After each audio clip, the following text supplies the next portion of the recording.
કેમ છો બાળકો? સત્યપ્રકાશ વિદ્યાપીઠના ઓનલાઈન અભ્યાસમાં તમારું સ્વાગત છે. આજે આપણે હિન્દી ધોરણ 1 એમાં પાઠ 6 તેનો અભ્યાસ કરીશું. આજે આપણો પાઠ છે 6 સબ્જી દરબાર. તમે અલગ અલગ સબ્જીઓ જે ઘરે ખાવશો એનું અહીંયા આપણે વિસ્તારથી તમારે જોવાનું છે કે ગુજરાતી વર્ડ છે, જે ગુજરાતી સબ્જી છે કે ગુજરાતી શાકભાજી છે એને આપણે હિન્દીમાં કેવી રીતે ભણીશું, એટલે હિન્દી શું થાય એમ. બરાબર? આજે આપણે એ જોશું. એમાં કક્ષા પ્રવૃત્તિ 6 પાઠ 6 અને કક્ષા પ્રવૃત્તિ 1 એનો અભ્યાસ કરીશું, જેની અંદર પઢો, સમજો, વાંચો અને સમજો એ જોવાનું છે. પહેલા આપણે રીડ કરીશું. જે સબ્જી છે એના હિન્દી નામ આપેલા છે એ એક વખત આપણે વાંચીશું. લૌકી, લૌકી એટલે દૂધી. ગોભી, ગોભી એટલે કોબી જે તમે સલાડ ખાવ છો તે. બેંગન, બેંગન એટલે રીંગણા. આલુ, આલુ એટલે બટાકા. પછી કરેલા એટલે કારેલું.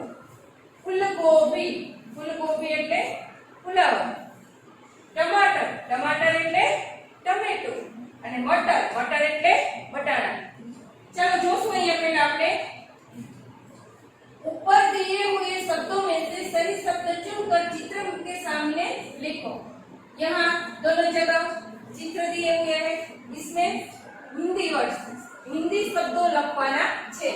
જે આ ચિત્ર છે, જે સબ્જી છે એને હિન્દીમાં શું કહેવાય એ આપણે લખવાનું છે. અહીંયા બોક્સ છે એની અંદરથી જ આપણે અહીંયા નીચે લખવાનું છે. દરેક બાળક ધ્યાન રાખશે. પહેલું ચિત્ર છે ગુજરાતીમાં હું તમને કહું છું, પહેલું ચિત્ર છે બટાકાનું, બટેટાનું. તો આપણે બટેટાને હિન્દીમાં શું કહેવાય એ જોશું. બટેટાને હિન્દીમાં કહેવાય આલુ. શું કહેવાય? આલુ. તો આપણે અહીંયા લખીશું બટેટાને હિન્દીમાં આલુ કહેવાય, તો આપણે અહીંયા લખીશું આલુ. જો તમારી બુક્સની અંદર લીટી આપેલી છે ડોટ ડોટ વાળી, એની નીચે લખવાનું છે. જે વર્કશીટ છે એની અંદર ડોટ્સની નીચે એમાં પહેલું છે આલુ. આલુ ચિત્રની સામે આલુ કમ્પ્લીટ. ત્યાર પછી જો એની નીચે જો નીચેનો વર્ડ છે તમારે અહીંયા ભીંડી. કયું ચિત્ર છે? ભીંડીનું. હવે અહીંયાથી પાછું તમારે શોધવાનું છે. પેલું લૌકી, ગોભી, બેંગન, આલુ, ભીંડી. ભીંડી છે અહીંયા, ભીંડીનું ચિત્ર છે, તો તમારે અહીંયા ભીંડી લખવાનું છે. શું લખવાનું છે? ભીંડી. અહીંયાથી જોવાનું છે ઉપરથી અને લખવાનું છે ભીંડી. ત્યાર પછી જો ત્રીજું ચિત્ર, ત્રીજું ચિત્ર છે ટમાટરનું. શું છે? ઉપરથી તમારે જોઈને નીચે લખવાનું છે ટમાટર.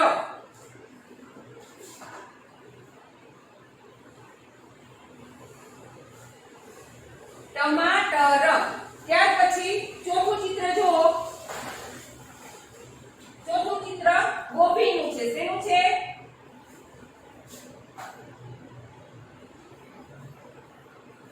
ગોભી.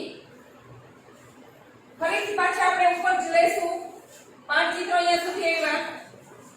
ફરીથી પાછા આપણે ઉપર જોશું.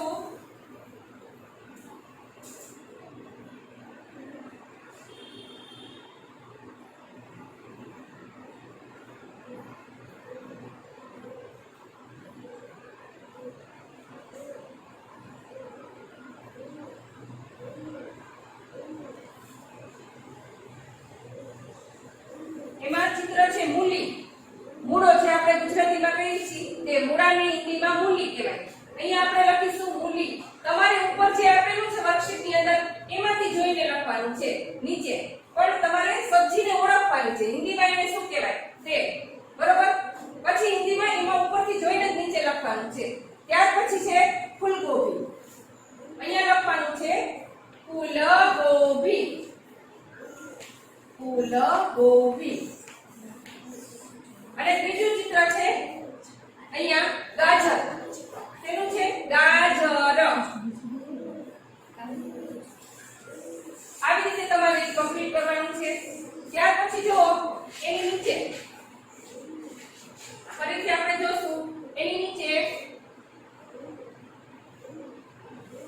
એમાં ગોપી સુધી આવ્યું. હવે આ ચિત્ર જો દૂધીનું છે, ગુજરાતીમાં આપણે જે કહીએ દૂધી, પણ એને હિન્દીમાં શું કહેવાય? લૌકી. તો આપણે ફરીથી અહીંયા લખીશું લૌકી. એની નીચેનું ચિત્ર જો રીંગણું છે, રીંગણાને હિન્દીમાં શું કહેવાય? બેંગન.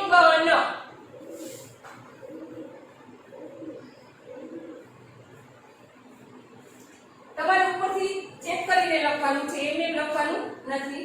અહીંયા બતાતું નથી પીડીએફ ના હિસાબે, પણ તમારે ઉપરથી જોઈને લખવાનું છે ચિત્ર વર્તુળ. ત્યાર પછી જો અહીંયા વટાણા છે, વટાણાની હિન્દીમાં શું કહેવાય? મટર. શું કહેવાય? મટર.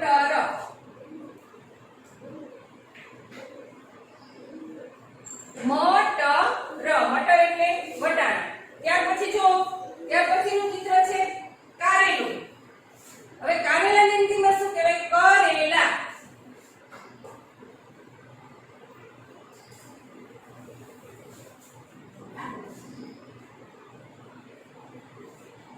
કરેલા. અને છેલ્લું ચિત્ર જો શેનું ચિત્ર છે? ડુંગળી. શું છે? તો એને કહેવાય પ્યાજ.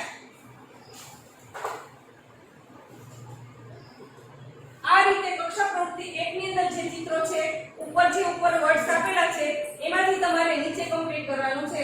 જે ચિત્રો આપેલા છે એની સામે તમારે લખવાનું છે. ગુજરાતી તમને જે ખબર છે, અહીંયા કોબી, ત્યાર પછી દૂધી, રીંગણા, વટાણા, કારેલા અને ડુંગળી એ ગુજરાતી શાકભાજીના નામ છે. તમારી હિન્દીમાં અહીંયા કોબી, લૌકી, બેંગન, મટર, કરેલા અને પ્યાજ. આ હતી આપણી કક્ષા પ્રવૃત્તિ 1 નો પહેલો પ્રશ્ન. ત્યાર પછી આપણે આગળ જોઈશું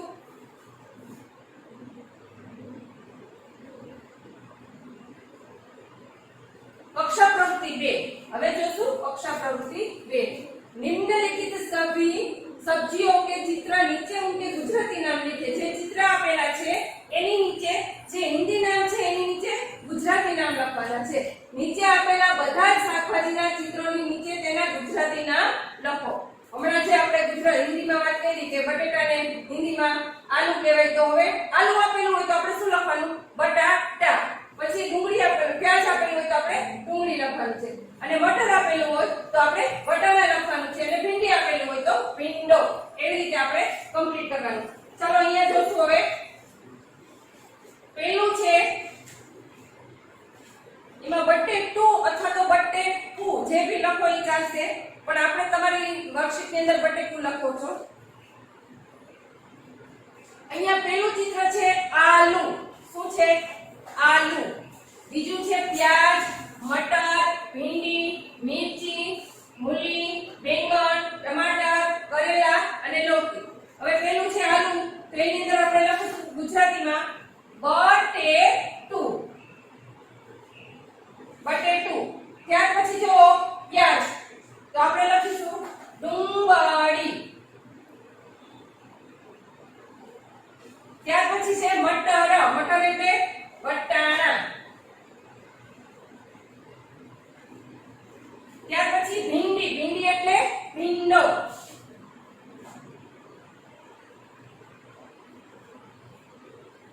મિર્ચી. મિર્ચી એટલે મરચું.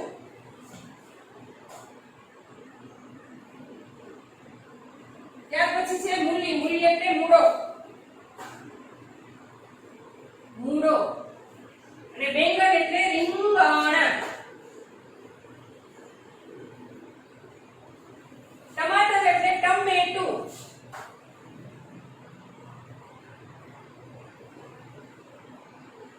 કરેલા એટલે કારેલું. અને લૌકી એટલે દૂધી. આપણે ફરીથી જોશું.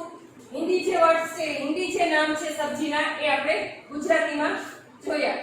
આલુ એટલે બટેટું, પ્યાજ એટલે ડુંગળી, મટર એટલે વટાણા, ભીંડી એટલે ભીંડો, મિર્ચી એટલે મરચું, ત્યાર પછી મૂલી એટલે મૂળો, બેંગન એટલે રીંગણા, ટમાટર એટલે ટમેટું, કરેલા એટલે કારેલું અને લૌકી એટલે દૂધી. આગળના જે કક્ષા પ્રવૃત્તિ 1 હતો એની અંદર તમારે ખાલી જગ્યા પૂરેલી હતી, એટલે કે ખાલી જગ્યા પૂરવાની હતી.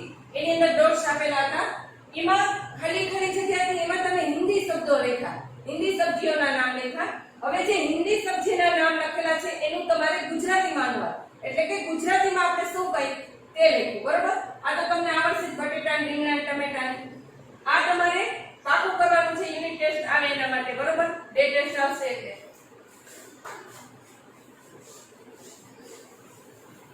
ત્યાર પછી જો એની પછીનો પ્રશ્ન છે,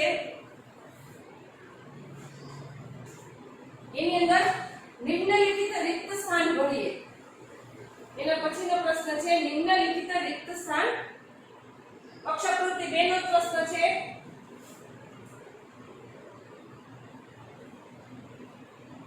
એની અંદર નિમ્નલિખિત રિક્ત સ્થાન ભરીએ. નીચે આપેલી ખાલી જગ્યા પૂર્ણ કરો.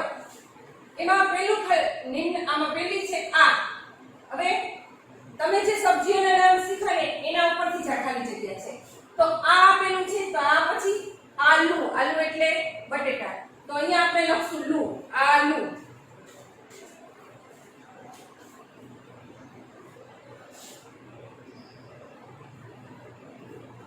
ત્યાર પછી જો ગા ખાલી જગ્યા ર, ગાજર. ત્રીજી ખાલી જગ્યા ટ, ખાલી જગ્યા ટ, ખાલી જગ્યા. તો ટમાટર, ટમાટર. ત્યાર પછી બેંગન. બેંગન એટલે રીંગણા. અહીંયા ગ. ત્યાર પછી મિર્ચી. જો અહીંયા ત્યાર પછીની ખાલી જગ્યા છે મિર્ચી.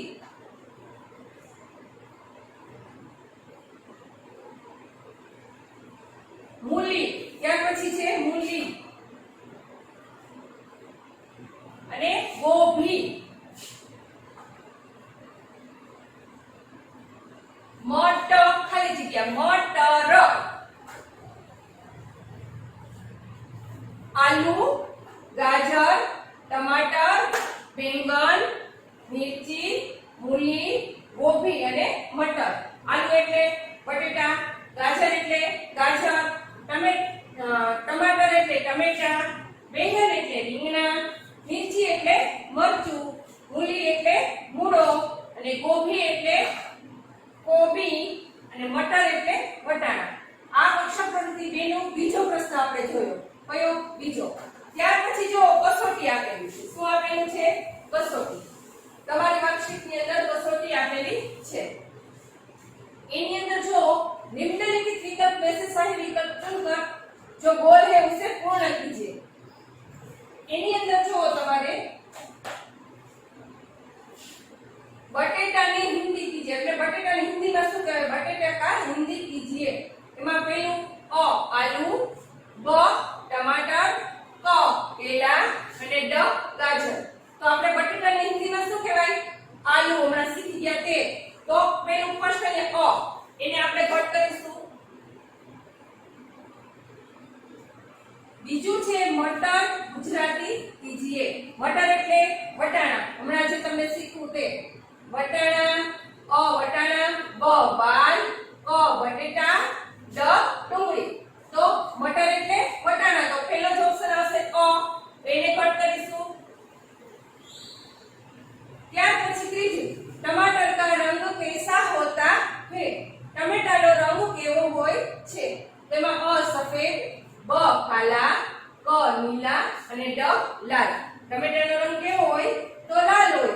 જોયું છે ટમેટું તમે? તો આપણે ડ ની અંદર કટ કરીશું. ત્યાર પછી જો चौथा ऑप्शन भिंडी क्या है? भिंडी क्या है? तो सब्जी है, दाल है, फल है या नमकीन है? अ ब क ड. तो भिंडी क्या है? तो भिंडी तो सब्जी है. सीखा ने તમે આ સબ્જી દરબારમાં? તો भिंडी अ. અહીંયા આપણે અને ઘટ કરીશું. ચોથાનું અ સબ્જી. ત્યાર પછી પાંચમું સબ્જી કિસે કહેતે હે? भिंडी तो ये सब्जी है तो એટલે અમાં કટ કર્યું. ત્યાર પછી સબ્જી કિસે કહેતે હે? ચાવલ, અ બ અંગૂર, ક સેબ અને ડ આલુ. હવે અહીંયા જો ચાવલને સબ્જી કહેવાય? ન કહેવાય. તો અંગૂરને કહેવાય? ન કહેવાય. તો ફળ છે. સેબ ફળ એને પણ ન કહેવાય. તો ડ આલુ. આલુને સબ્જી કહેવાય. તો અહીંયા આપણે ડ ની અંદર ઘટ કરીશું. ત્યાર પછી જુઓ छठू मिर्ची कैसी होती है? कड़वी, अ ब तीखी, क खट्टी અને ड मीठी. मिर्ची कैसी होती है? तो तीखी होती है. तो આપણે અહીંયા तीखी ब ની અંદર ઘટ કરીશું. मिर्ची कैसी होती है? तो मिर्ची तीखी होती है. ત્યાર પછી જો સાતમું બેંગન ગુજરાતી કીજીએ. અ માં બટેટા, બ માં ટમેટા, ક માં રીંગણા અને ડ માં કોબી. તો અહીંયા જો શું કહેવાય આને બેંગનને? બટેટા કહેવાય? ન કહેવાય. ટમેટા કહેવાય? ન કહેવાય. શું કહેવાય? રીંગણા. બેંગન એટલે રીંગણા. તો આપણે ક ની અંદર આમ ઘટ કરીશું. ત્યાર પછી જો આઠમું એમસીક્યુ 8.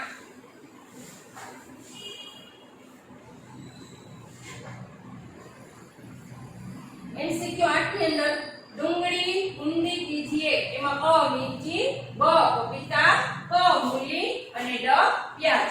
એ ડુંગળીને હિન્દીમાં શું કહેવાય? આપણે શીખ્યા ચિત્ર ઉપરથી. તો ડુંગળીને હિન્દીમાં પ્યાજ કહેવાય. શું કહેવાય? પ્યાજ. મિર્ચી પણ ન કહેવાય, પપીતા પણ ન કહેવાય, મૂલી પણ ન કહેવાય, પણ કહેવાય પ્યાજ. તો ડ છે એની અંદર આપણે ઘટ કરીશું પ્યાજમાં. ત્યાર પછી નવમું र गाजर. शब्द का सही शब्द चुनो. હવે એમાં ગાજર, ગોભી, ગારજ અને મૂલી. હવે આડાવડા વર્ડ્સ છે, આડાવડા જે શબ્દો છે એ શબ્દને આપણે યોગ્ય રીતે ગોઠવવાનો છે. સબ્જી આપણે જે ભણ્યા એમાં ઈ જે શબ્દ છે એની અંદર સબ્જીનું નામ જ છુપાયેલું છે એ આપણે ગોઠવીને કહેવાનું છે. હવે અહીંયા જો ર ગાજર. હવે પેલો અક્ષર આપણે લે ગા, પેલો ર છે એટલે એ નીકળી ગયો ગા જ ર. બીજો જાથી આપણે સ્ટાર્ટ કરીએ એટલે ગાજર. કયા સબ્જીનું નામ આવ્યું? ક. ગાજર. ગારજ અને ડ મૂલી. તો પેલું આવ્યું ગાજર. તો આપણે અ ની અંદર ઘટ કરીશું. ત્યાર પછી ટમાટ ખાલી જગ્યા રિક્ત સ્થાન ભરે. તો એની અંદર ર, લ, ક અને ગ. તો એમાં અ ર ટમાટર. તો અહીંયા આપણે લખીશું ર અને અહીંયા ઘટ કરીશું. આ તમારો છઠ્ઠો પાઠ હતો સબ્જી દરબાર, જેની અંદર અલગ અલગ સબ્જીઓ હતી એને આપણે હિન્દી નામ જોયા. એટલે એને હિન્દીમાં શું કહેવાય? ગુજરાતીમાં બટેટા, મૂલી, કોબી, ભીંડી, મિર્ચી એ બધા ગુજરાતી હતા. એને તમે હિન્દીમાં કેવી રીતે સબ્જીઓને કહેવાય એ આપણે શીખા. આભાર બાળકો.